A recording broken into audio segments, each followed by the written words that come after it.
episode is going to cover and deal with the issue of the difficulties people face unplugging their network of friends and loved ones when it comes to this type of information.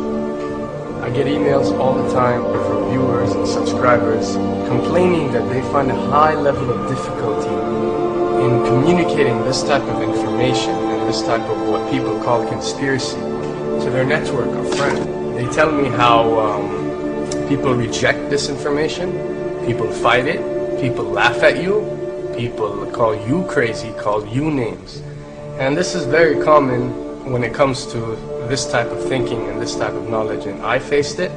I assure you that everyone else who delved into this realm of research has faced it. When I first started looking into this stuff and discovering this stuff and realizing what is wrong with the world, I felt like it was my obligation to tell and convince everyone around me of this new type of information that I have come across. But in essence, years down the line, I've learned that it does not work this way. A lesson comes to mind, and this is an ancient Chinese lesson where when teachers wanted to teach knowledge, they used to tell their students that when someone is thirsty, you give them half a cup of water. If they remain thirsty, then you supply them with the second half.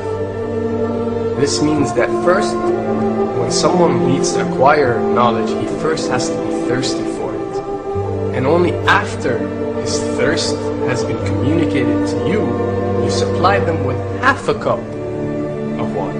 You don't shower them with a full gallon of water, because this is only going to push them away. You give them half a cup. If they ask for the second half, you supply it to them. If they don't, it's not your responsibility. They will sooner or later in their lives. The best way for people to see and change their way of thinking is for them to experience the change, is for them to see and research this knowledge rather than someone telling it to them.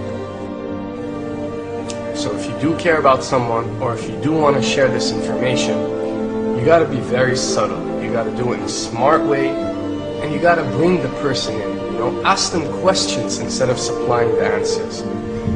You're sitting watching the news with your friend, and he's talking about certain situations being broadcast on the news. Ask him, why do you think this is this way? Why do you think these stories are covered? Through such type of discussion, rather than preaching, you will build a certain level of trust or a level of comfort between you and the desired listener.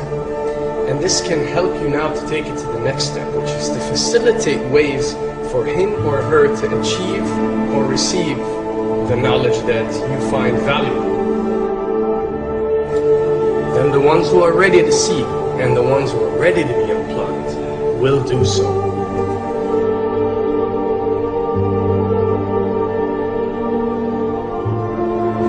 Now, why does this happen? Why would people reject such knowledge? Why would people fight such knowledge? Why would people attack you? Well, it happens most definitely for one of the following reasons.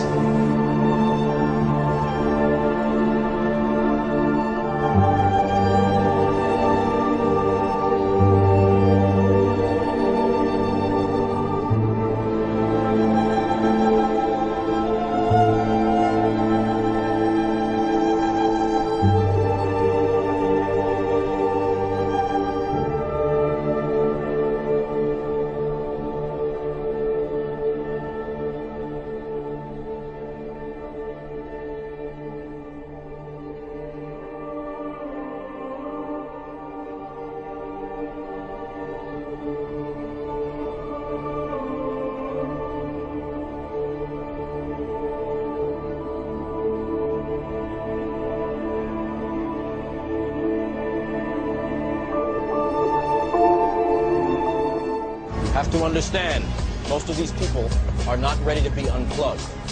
And many of them are so inert, so hopelessly dependent on the system, that they will fight to protect it.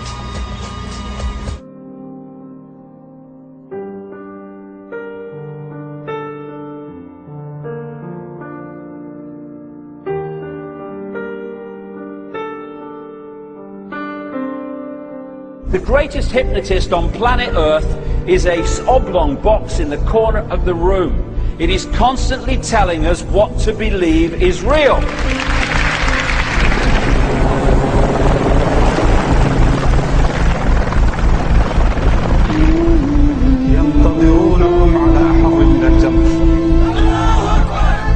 If you can persuade people that what they see with their eyes is what there is to see, you're gone.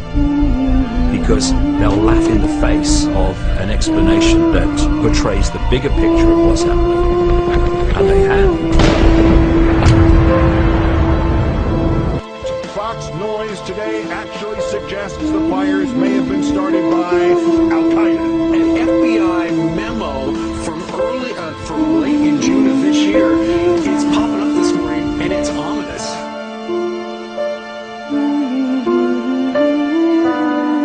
Those who oppose this vital tool in the war on terror need to answer a simple question. Which of the attacks I have just described would they prefer we had not stopped?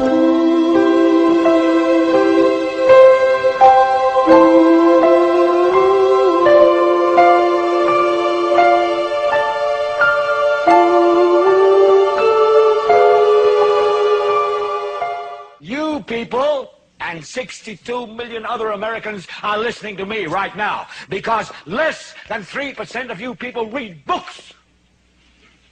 Because less than 15% of you read newspapers. Because the only truth you know is what you get over this tube. Right now, there is an entire generation that never knew anything that didn't come out of this tube. This tube is the gospel, the ultimate revelation.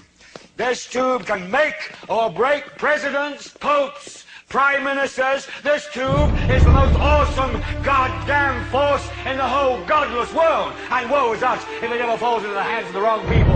And when the 12th largest company in the world controls the most awesome goddamn propaganda force in the whole godless world, who knows what shit will be peddled for truth on this network. So you listen to me. Listen to me.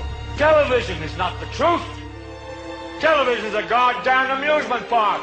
Television is a circus, a carnival, a traveling troupe of acrobats, storytellers, dancers, singers, jugglers, sideshow freaks, lion tamers, and football players. We're in the boredom-killing business. So if you want the truth, go to God. Go to your gurus. Go to yourself. Because that's the only place you're ever going to find any real truth. Man, you're never going to get any truth from us. We'll tell you anything you want to hear. We lie like hell. We'll tell you that Kojak always gets the killer and that nobody ever gets cancer in Archie Bunker's house.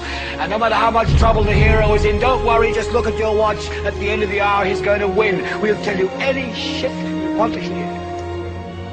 We deal in illusions, man. None of it is true. But you people sit there day after day, night after night, all ages, colors, creeds. We're all you know. You're beginning to believe the illusions we're spinning here. You're beginning to think that the tube is reality and that your own lives are unreal. You do whatever the tube tells you. You dress like the tube. You eat like the tube. You raise your children like the tube. You even think like the tube. This is mass madness, you maniacs. In God's name, you people are the real thing. We are the illusion. So turn off your television sets. Turn them off now. Turn them off right now. Turn them off and leave them off. Turn them off right in the middle of the sentence I'm speaking to you now. Turn them off.